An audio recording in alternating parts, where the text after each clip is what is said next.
Legit.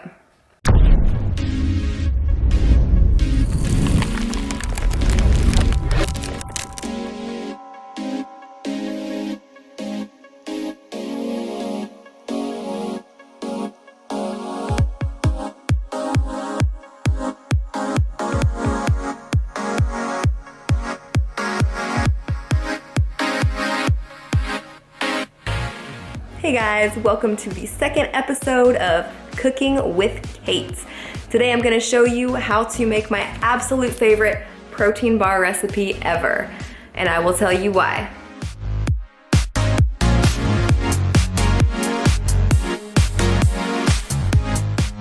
So, they are 32 grams of protein, 28 grams of carbs, 3 grams of fat, and 19 grams of fiber, which is 9 net carbs if you want to talk like that. I did some calculations and they cost about $1.50 per bar, which is freaking cheap compared to buying them. So it's pretty significant, and I know you may be thinking, oh my gosh, making protein bars, that's hard, that's daunting, that is too big of a hassle to deal with. But I promise you, these are 2 ingredients. The base recipe is 2 ingredients. It's extremely easy. You can make a huge batch of them and have them for weeks. Just throw them in your freezer or your fridge and you're good to go. And honestly, to me, they taste a lot better than the store-bought ones. They're really soft and chewy and delicious. So I know others have done similar recipes to this. There is nothing new under the sun, but a lot of people use a lot more Vita Fiber than I do. I just wanted to kind of keep it balanced, give it a good amount of fiber, but still keep the carbs low. Because when you start adding a lot of Vita Fiber, that's when you start adding a lot of carbs. And not many of us can have a ton of carbs, so I wanted to make this as low carb, high fiber, high protein as possible. So today I'm going to show you 10 different ways to make this protein bar. Alright, I'm going to start off and just show you this base recipe, which is just bare bones before you add any of the fun stuff to it. The main ingredient you're going to want to get is Vita Fiber. I'll link below where you can buy it. It's super cheap. It's pretty much just straight up fiber in a syrup. I guarantee any of the high fiber protein bars you buy at the store, use this stuff. Alright, and I'm going to show you first this cake batter protein bar recipe. All you do really is add some sprinkles and some vanilla extract if you want to. So you start off and you add 25 grams of Vita Fiber to a bowl. I think I put in 26 grams here, but it's all good. In the darkness, I will find you. In the darkness, in the darkness, in the darkness, I will find you. Pop it in the microwave for about 10 to 15 seconds.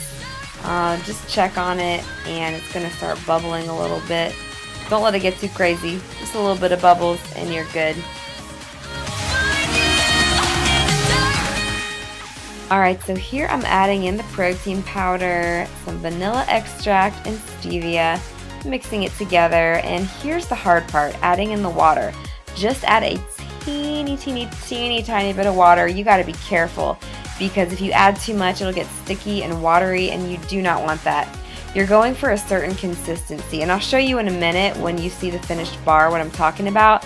You want it like kinda crumbly, but not too crumbly, but definitely not watery.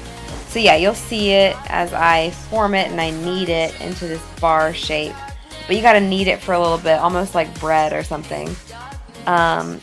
So it's still pretty crumbly, so I gotta keep kneading it, and then I will show you. I'll put in some sprinkles on the outside. And then here is the consistency of the bar that you're really wanting to get right here.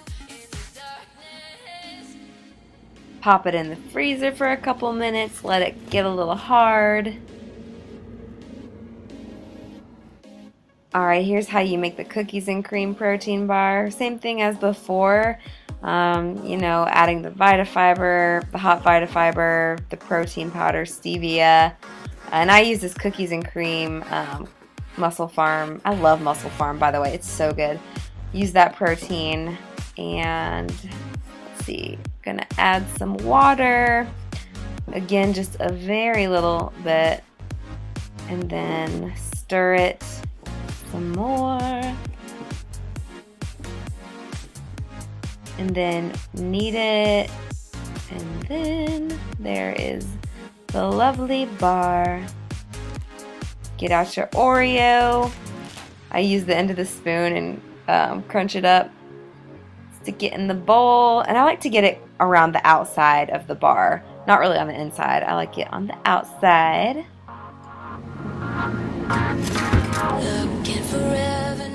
And here is the peanut butter bar. I recently found this Jif peanut powder. It's actually better macros than PB2. So you can use PB2 also. But again, same thing. Just make that into the bar shape. And I think this one might be my favorite because it literally tastes like cookie dough. It's so good. So you make it into the bar shape with the base recipe. And then you just add some chocolate chips or mini chocolate chips, and then knead that around the outside, and you've got cookie dough. You guys know how obsessed I am with cocoa powder, so that's all you add to this fudge brownie one. It's so good too. So same thing as before, make a little brownie. And of course I had to dedicate one to my favorite Girl Scout cookie. So you just add a little Girl Scout cookie or this keebler kind and some coconut extract. You kind of do the same thing as with the Oreo. Put it around the outside. There you go. This Snickerdoodle is so easy and so good, but same thing. All you do is add cinnamon and stevia to the base recipe. And it seriously tastes just like a Snickerdoodle cookie. It's crazy. And I actually formed this into a cookie shape instead of a bar because why not? I like cookies. And for this banana walnut one, I just added some mashed banana, some walnuts, and that's it. But for this kind, you have to add the mashed banana before the water because it has water in it. So that is important to remember. And made it into a cookie, yet again. Brought back some green tea powder from Japan this summer, so I had to make this into a cookie too because I love green tea. But I made this into a little leaf shape, you'll see in a little bit. And last, but definitely not least, you know I had to do this. So you just add some pumpkin pie spice, some cinnamon, and some pumpkin. But again, remember to add the pumpkin first because it has some water in it, and then add the water after that. That's really important because this one has a tendency to get really watery. But another cool thing I like about this is you can make these bars into any shape. Like if it's a season, you can make it into any cute little thing you want to. So yeah, guys, I hope you enjoyed. Here's a little pan of all the cookies. You see I made the green tea one into a little leaf. It looks kind of janky, but aren't they just so beautiful? I just love this recipe so much. It has changed my life, and I think it will change yours too.